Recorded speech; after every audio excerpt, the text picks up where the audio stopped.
Welcome back to my channel. I'm Lizabeth. This is Living in the Light with Lizabeth.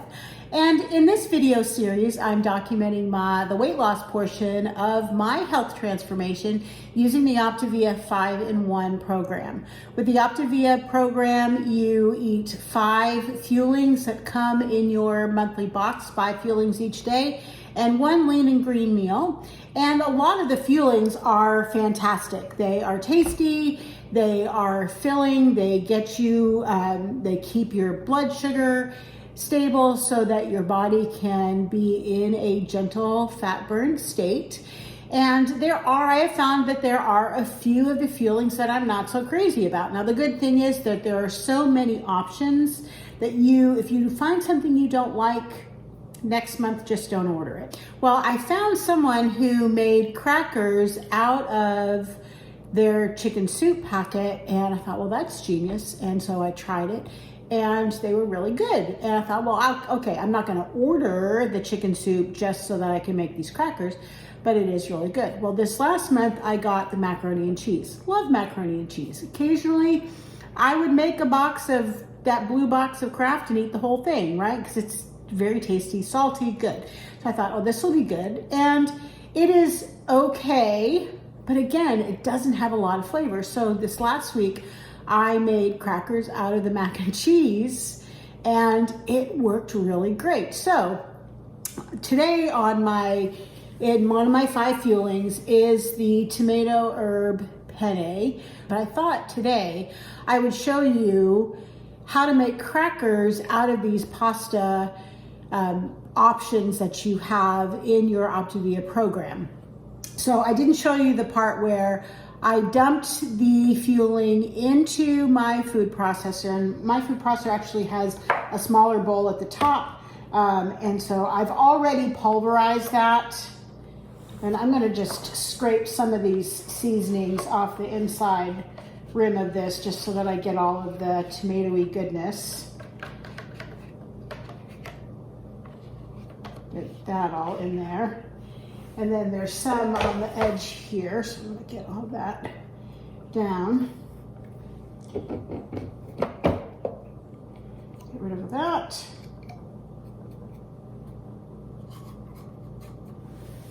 All right, and then I'm just gonna pull this out because and so I'm gonna just dump this pulverized fueling. And so I ran it for a couple of minutes because it has little tiny penne pasta noodles. And so I wanted to make sure that I got as many of the noodles into as small of pieces as I possibly could.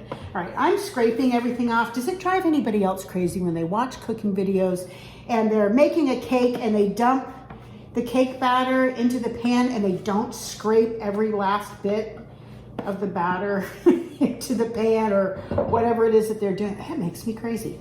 All right, so I've got my pasta in there and it's pretty fine. You can see that there's no major chunks. They're pretty small.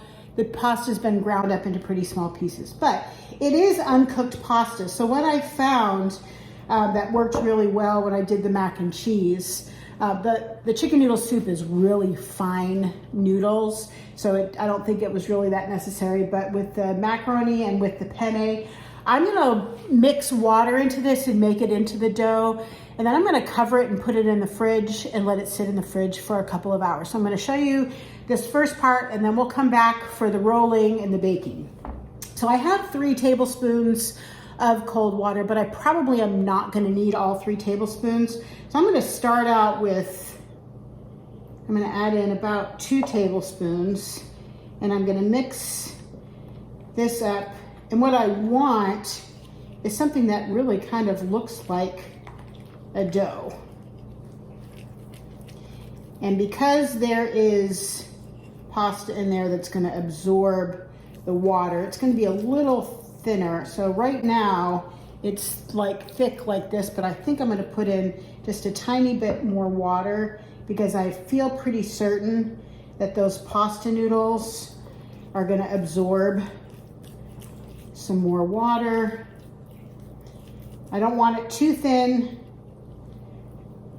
I think It's kind of the consistency of cookie dough, maybe. See, I had 3 tablespoons, so I have it down.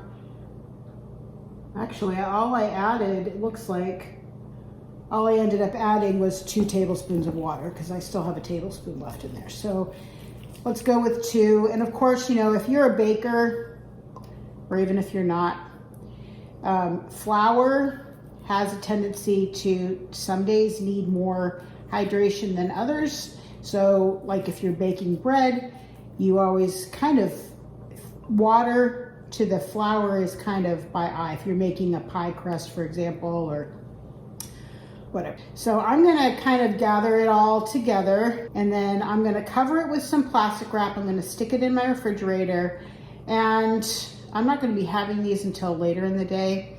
So I'm gonna come back in a couple of hours and show you how to roll them out and how to bake them. I think this is gonna be really good. It's gonna have a lot of flavor because it has the tomato and the herbs in there. So I'm really looking forward to seeing how this one comes out. The mac and cheese ones came out really good too. They were not quite as intense as a Cheez-It, but they were still really good. So I'll be back in a bit when this is hydrated and I'm ready to roll it out. Okay, so my pasta mixture with water has been sitting in the refrigerator for 3 hours. So I'm gonna show you how now I roll it out and bake it into crackers. So I have my oven preheating to 375. We've got a sheet pan. I have 2 pieces of parchment that I've already cut up so that those are ready to go. I've got some avocado oil spray that I'm going to use on my parchment. I have my rolling pin. I've got a pair of scissors because I want to cut off some of the extra parchment when I'm done. So the first thing I'm going to do is I'm going to take my first sheet of parchment and just give it a little bit of a spray. It doesn't need a whole lot. And then I'm going to put my dough, and you can see that it is now pretty much a solid chunk. So I'm gonna,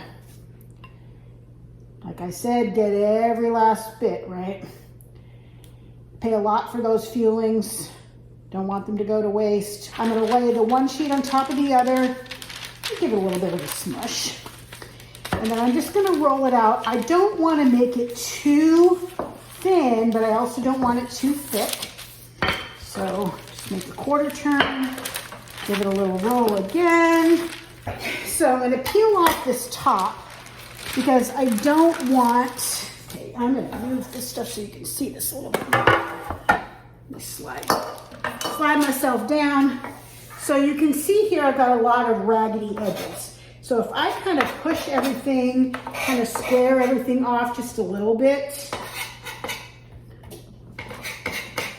I'm going to roll it out again, but I'd like to try to keep the edges don't have to be square, but if you've got raggedy edges, they will cook faster. Let me just give that another little smush out, especially the edges.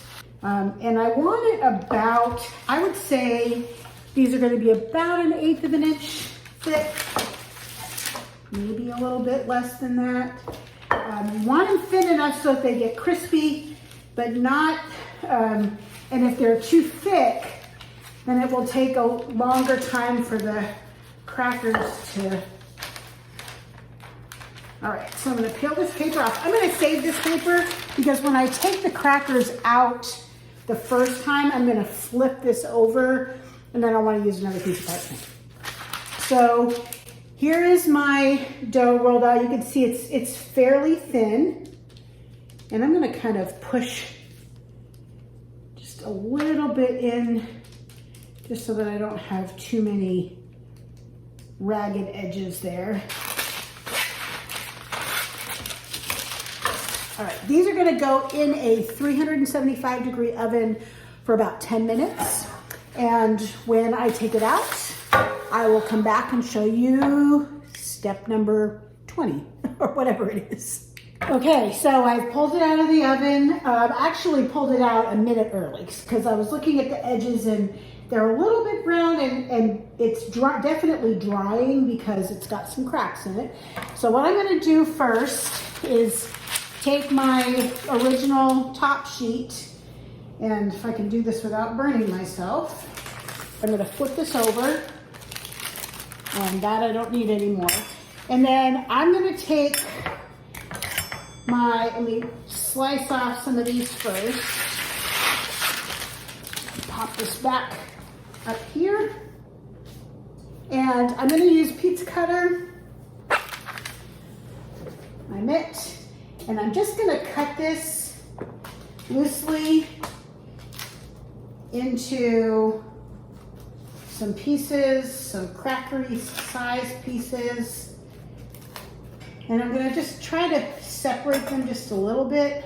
Got some smaller ones.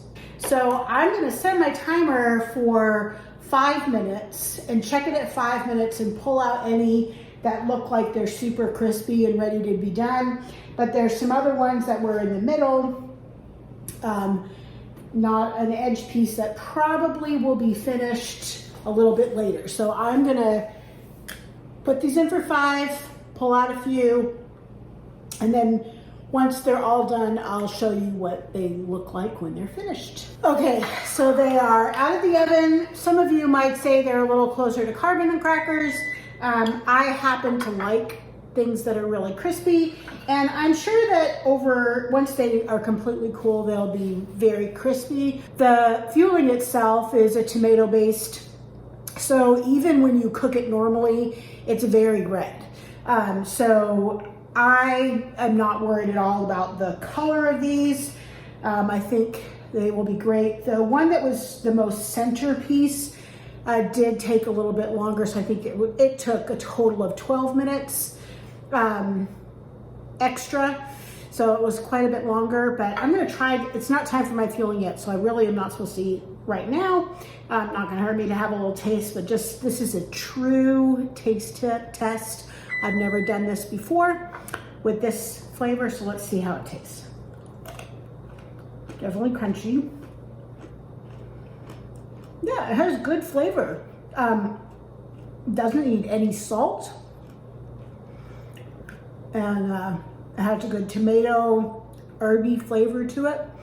So I would say overall, this is a success. I would definitely do this again with these. I love crunchy, salty things, so definitely something that I will do in the future. If you have any fuelings that you want me to try to hack, or to try to find a different way to make it. So I don't really call this a hack because I'm not adding anything to this that the fueling itself does not require. So I'm not gonna add any other liquids or cheese or anything like that. So this is more of a transformation than it is an actual hack. So if there's anything you want me to try to make in a different way, let me know. I'd love to experiment and try to some other things. And so with that, I will see you when I see you.